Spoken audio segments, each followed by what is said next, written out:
Peace, beautiful beings. Welcome back. I hope you're all doing well. I'm doing really, really well. It is the first day of springtime, and we're so happy. We have a lot of new advancements to show you here on the Earth Mama Oasis Woodland Chateau. I'm sitting here eating breakfast amongst my seedlings, which I'll tell you about in a second. I am 31 weeks. Check that out. Wait, 5 more weeks to go. Woo! 5? I don't know about 5. What you mean you don't know about 5? You gotta make it to 36, hopefully. He keeps thinking I could go at 36, but I'm thinking a little later. 30, 38, 39. I want it to be May 9th, because we all know how I get down with them 9s. 5-9. Y'all know where the 5-9 come from. I'm out. I'm out. So many of my family members have bets and they're trying so hard to manifest for their birthdays. He wants May 9th. That's not his birthday, but he just wants May 9th because he's September 9th and he's got a thing for 9s. My cousin Donovan's May 12th. My dad is May 14th. I think my abuela is May 16th. I'm not sure, but everyone has their own days that they're looking for. See that. I know, right? You're gonna get the bow bow. I love you, abuela. Sitting here eating some yogurt with blueberries and granola in it. Oh, the sun is coming in and hitting me in the perfect spot. It feels really good. Ooh, the sun's coming in and the baby just kicked me hard. I hope you're all doing well with this this craziness going on in the world. You know, these are really uncertain times and I know there's a lot of fear circulating, and I hope you all are able to implement self-nourishing practices so that you can keep yourself calm, you know. Talk about it. I don't want to talk about it too much, but you know, I'm sure you've heard many people say that fear and stress is one of the #1 immune system suppressors. So what I'm doing right now, I can't tell you what to do, but what we're doing here is we're not watching the news. Of course, we keep ourselves informed. We watch things here and there just so that we know what's going on in the world, but we do keep it to a very, very bare minimum. We spend a lot of time outside, cuddling the animals, cuddling the belly, thinking about the baby, focusing on the birth and things that make us happy, meditation, stretching, taking walks in the fresh air, eating nourishing foods, you know, things that make us feel good so that we're not focusing so much on the other side of the fence. So hopefully that has something to offer you. A lot of you have emailed me and messaged me asking if I will make a coronavirus video about immune boosting herbs and immune boosting foods. I'm thinking that would be nice, but then there's also another half of me that's like, do I really want to do it? I don't know. I posted a lot on my Instagram. If you are on Instagram, go ahead and follow me and you'll see that I have an entire highlight dedicated to the coronavirus. But I am a little hesitant to like make a full video about it because there's just so much information we don't know about this virus, and every time I make a video about anything, there's a lot of feedback coming from all different types of angles, and I want to stay respectful of what people are going through, so I don't know. They're eating the moles, the grubs, and the mice, and now you don't want any real food. I can see the dirt all on your nose. I see the dirt all on your nose. Guilty. Look at this. Dirt.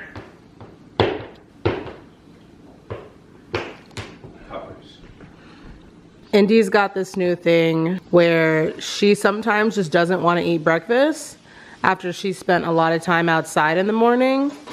So we don't know if she's like eating mysterious things outside. She likes to dig and find grubs in the ground. She just like will come in and lay down and refuse to eat until... You call her eating birds. Yeah, she ate a bird, which is scary. How does a big bug like that catch up to a bird? Yeah. I don't know. But she obviously learned her ninja technique from the cats, because I've seen her do the butt wiggle and everything.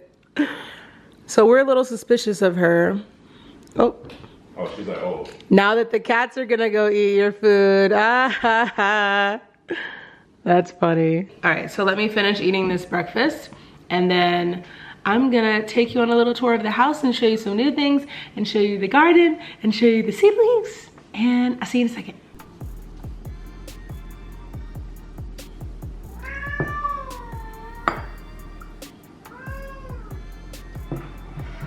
Ningxia Red.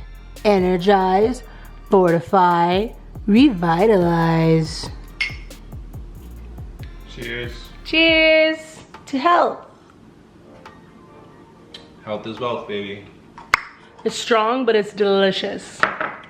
Ningxia Red, just a short summary. Ningxia is a really strongly concentrated antioxidant drink. It's full of wolfberries, also known as goji berries, and other strong antioxidants like pomegranate juice. Is great for you. Antioxidants help your body combat free radicals, and so when your body is able to release free radicals and toxins, your immune system is stronger, your skin, everything is just better. Your organs are functioning better. It's really wonderful for mothers, for my health, and for the baby's health, and they've seen that people that consume Ningxia have healthier looking placentas.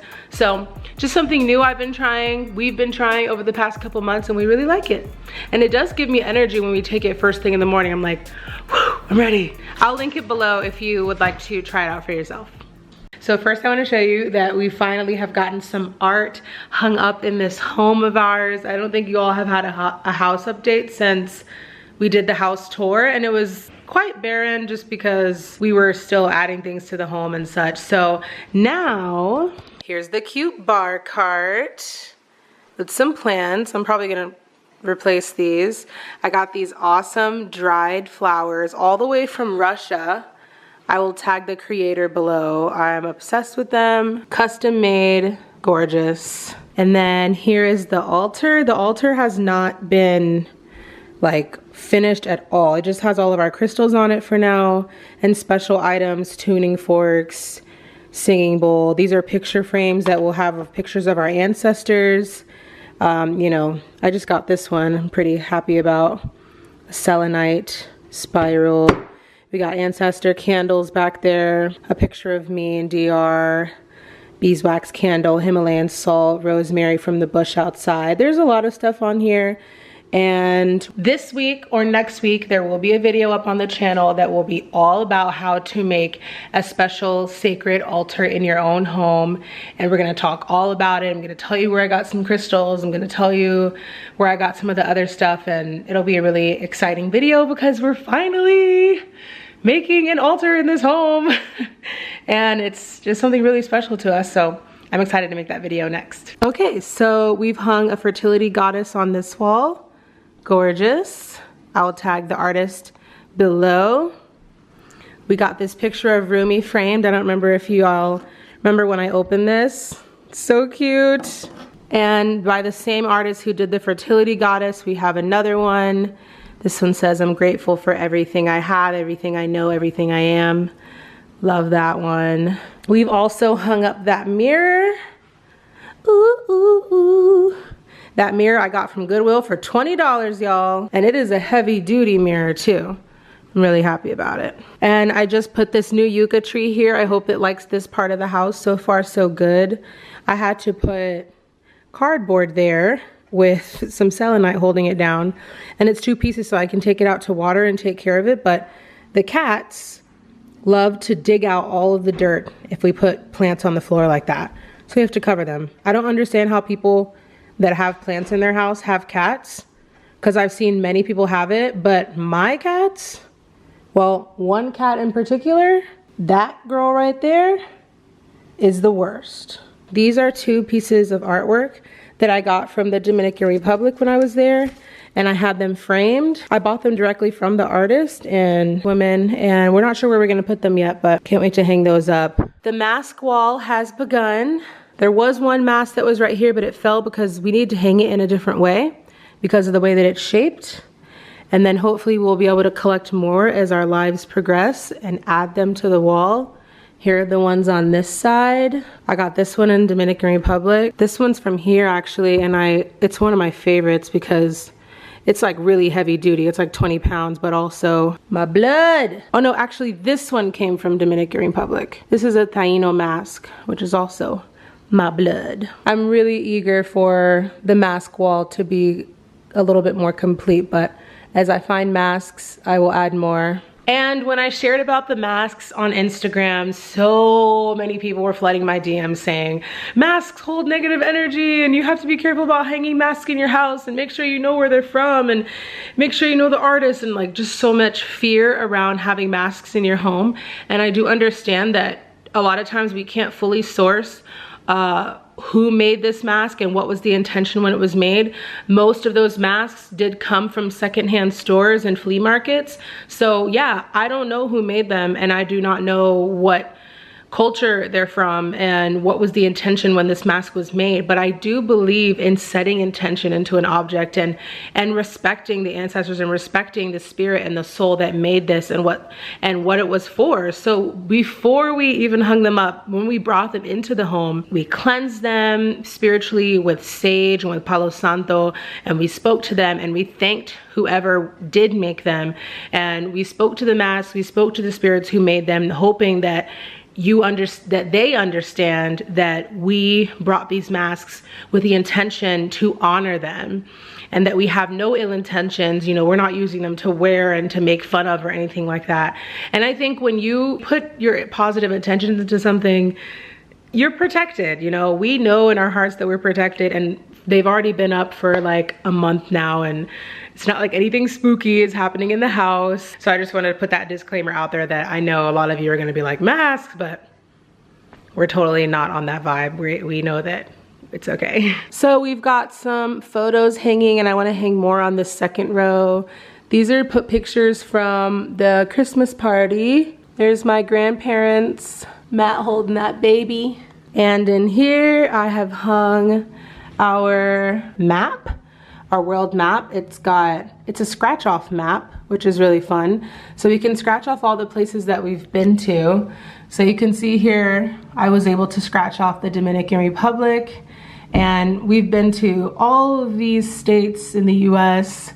I've done all of this Canada before I met Matt. I did all of this Europe before I met Matt. Turkey, Bulgaria, Italy. And we are just so eager for this map to be colorful and scratched off. Oh yeah, Hawaii is scratched off, but it's just so tiny. And over here, beautiful fan art watercolor painting that was made of Rumi and I. One of my favorites. This is a drawing made by my friend Montana. I'll tag her below. All right, now on to the exciting part, the garden. I have been overjoyed thinking about our garden. I've been having dreams about it. I watch gardening videos all day. Let me show you the baby seedlings first, then I'll show you where they're gonna go. Here's what we got going on so far. Some of them are struggling a little bit, but some of them are okay. Here we have red cherry tomatoes. These are beefsteak tomatoes. These are cucumbers. They're getting a bit leggy already. They've got to go into the ground soon. Here we have two rows of collard greens, and then a couple of cabbage plants. These stringy ones are onions, and this is kale. It's only a few that have survived. Kale I find always I always kind of have an issue with it, but I'm gonna replant some. That's kale. These are Concord grapes that have not come up. If anyone knows anything about growing Concord grapes, let me know. I also have Concord grapes soaking, and I'm thinking maybe they should have been soaked before planted, so we'll see if those work better. Over here, we have only a couple of ground cherry seeds that have come up. Ground cherries are the little yellow ones. Some people call them, I forgot what they're called, but we call them ground cherries here. They're kind of struggling, so I might plant more. And then these are sweet peppers. We've got one row of striped sweet peppers, the Holland ones. This is a sweet chocolate pepper. And then these are regular red bell peppers, but we'll probably plant more of those as well. So as you can see, the ones that are really thriving are tomatoes, which I always have success with. Tomatoes, onions, and cucumbers are all really thriving. We've had a couple of gaps with the others, but it's all trial and error. Here are the Concord grape seeds that are soaking, and these are some sweet potato I sprouted these myself from actual potatoes and I'm putting them in water. So these are purple sweet potatoes and these are big white sweet potato plants. These are some sweet potatoes right here as well. And then these are just plants I've propagated from other plants. And this is a blueberry bush I've been trying to bring back to life, but I think it's on its way out. All right, let's go outside. First of all, allow me to introduce you to our new baby. We haven't even come up with a name for her yet, but this is our new car. It's a Kia 2019 Sorento. It's a total mom mobile because Big Bertha was not baby friendly anymore. So we got that and we really love it. It's super comfortable. Kia has been voted like #1 in auto safety for the past like 5 or 6 years, I believe. So we're really happy about it. Oh, the mail ladies come in. So over here we have the same centerpiece I've showed you before, but this time we have added some, well, Matt did it, I didn't. Added some black mulch because the weeds completely took it over. So we are going to, oh, that tree just fell. These freaking fruit trees keep falling because they need to be put into the ground. So now that the weeds are dying underneath the mulch, we will be able to plant more flowers all throughout here and not worry about the weeds. So that's coming soon. And this is what I am most excited about because this is the garden. Here's our garden patch. My friend Joseph came over with his tractor and completely tilled this entire patch. It's 45 feet by 16 feet patch of land so that we can turn this into our first in-ground garden. So today actually he's gonna come and put it into rows for us. So I think we'll have a walkway coming in between it, and then there will be 4 rows on this side and 4 rows on this side where there'll be like big rows, mounds, so that we can plant. Once the garden is put into rows, we will add amendments. So that will be compost, and we have a composter with compost, but our compost is not exactly done yet. I'm out of breath. 31 weeks pregnant and just walking from one side of the yard to the other is like an adventure. We're gonna add compost, and then that will help the soil become a little bit more biodiverse because you have to focus on soil when you want to grow food. You know, the way that our food is grown now, there are so many nutrients lacking because these farmers and corporations are growing these massive amounts of food at once, and all they're doing is just like tilling the land, destroying all of the biome that's happening underneath, the biodiversity, and then they're just adding fertilizers and chemicals to increase the production instead of nourishing the soil, which will naturally increase the production of your food. So we're doing it the old-fashioned way. We're gonna make sure that we add as much as we can to the soil.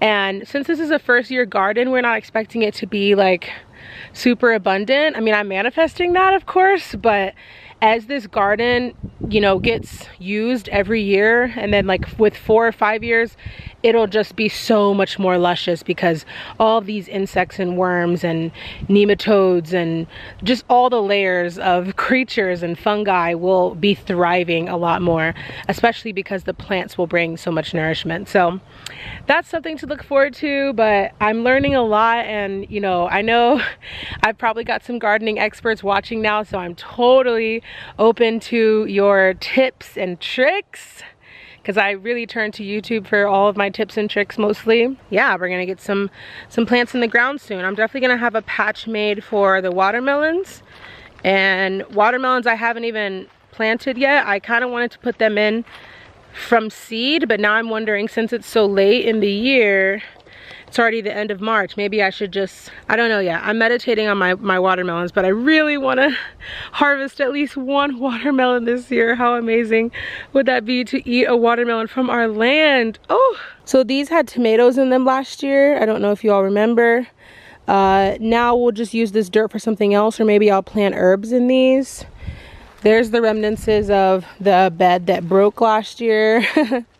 And then here was our corn bathtub. It had all the corn in there. We weren't able to harvest any corn because I didn't really plant them correctly. They need to be in a bigger batch to properly pollinate each other. This year maybe I'll do a lot more. Or maybe I'll just plant something totally different in there. I've told you all about this before, but this is the 200-year-old chimney that was on this land when we bought it. And of course we would never tear it down. I have no idea the history of this chimney. The owners of this land before us said that this was like a blacksmith studio. So someone was doing some sort of metal work in this, but what we've done is it was actually getting overgrown by woods. There was tons of trees in front of it and you couldn't see it. So now we have cut down all of the trees that were around it and we're gonna add pallets all across here and somehow build some sort of stage so that people can walk through the one pathway we'll have, because this will all be fenced in, by the way. We've got to keep the vegetables away from the critters. But then the fence will have a little doorway walkway and we'll have lights hanging here along the trees, and this will be like a sit-down area where people can come and drink lemonade and hang out by the garden, and we can burn fires as it gets colder. It's going to be exciting to see how this project turns out. Look what we got. Welcome to the family. So far we know that the one with the dot on its butt over there is Alpha to the right, and we don't know the names of the others yet. Still meditating. How you feeling, chicken daddy? I have 8 children that are non-human. Matt's feeling a little stressed about chickens, but I know he's gonna be happy once we get the hang of them. I'm really excited, and they're so cute.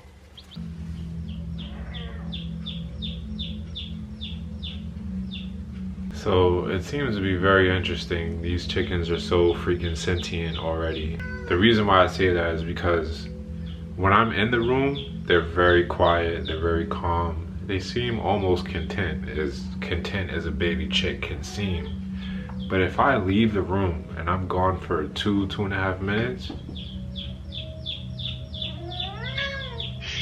I'm trying to show YouTube something, shut up. If I leave the room for a couple of minutes, they go crazy.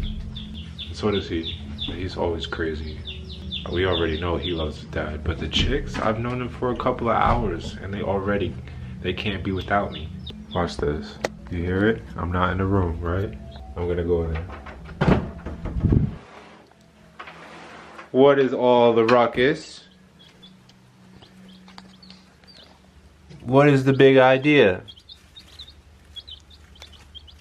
We better all be getting along in here, I know that much.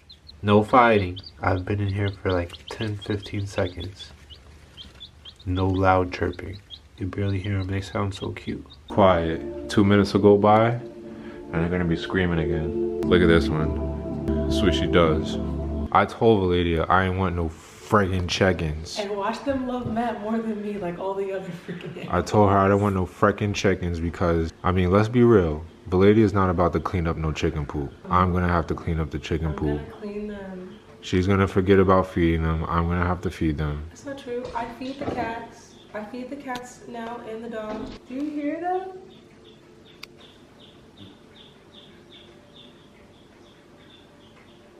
I can't leave them alone for 3 seconds. See, that's karma for not wanting them. Now they've all imprinted themselves on you, and they only want you to stay calm. You see what I gotta deal with now? You're an animal whisperer already. All the animals that we get end up loving Matt and listening to Matt better than me. Even my own roomie, who is my baby, loves Matt more. It's the Virgo calmness, you know what I'm saying? They can't deny that. You're gonna have to get used to it though, The because Sagittarius are too rambunctious. I guess so. I'm gonna show the chickens though. You're gonna see. I'm gonna prove you wrong. I'm gonna show them that they can love them. So now I have 8 animals. 8. Mine. I'm gonna have to take care of them. Unbelievable. See what she does to me, YouTube? But everybody, listen. We had to have them now because we tried to get them around January, December. We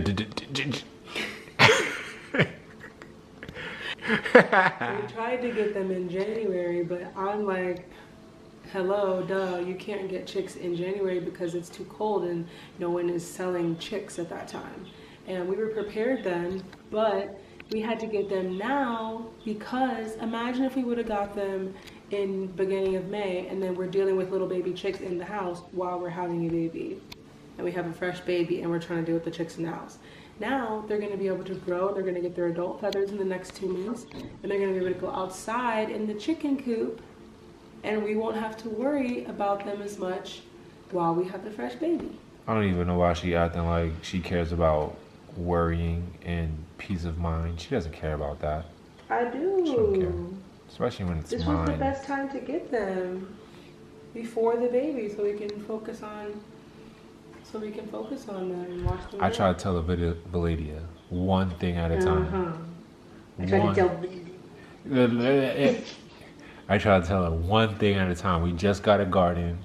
We about to put wild time and effort into the garden. Early mornings, hours out there in the sun, getting dirty. And we about to have a baby on top of that. And you want to get some chickens? And the thing about chickens, y'all understand. You can't go to the store and be like, yeah, I want only females. Because they don't know the males from the females. So all of those chickens might turn out to be roosters. And guess what roosters do? We all know what roosters do at 3 to 5 in the morning. You think I want to deal with that? I want to deal with that. I told her, if we end up with roosters, I'm letting them loose. They're going to be on their own in the woods. With the cougars. With the cougars and the fox. And the owls and all of that. No, if we have too many roosters, we'll just sell them. Don't nobody want no roosters? We're gonna have to take him up the road and just drop him off. We'll sell them. Well, y'all better get the P.O. box, cause if y'all want a rooster, start mailing now.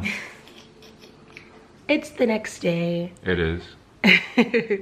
I'm about to eat some leftovers of beans and rice and salad. My aunt came over yesterday and cooked some food for us. So I'm gonna eat this for breakfast. He refuses to eat lunch for breakfast right now. Yeah, I'm not with it. So I don't know what you're gonna do.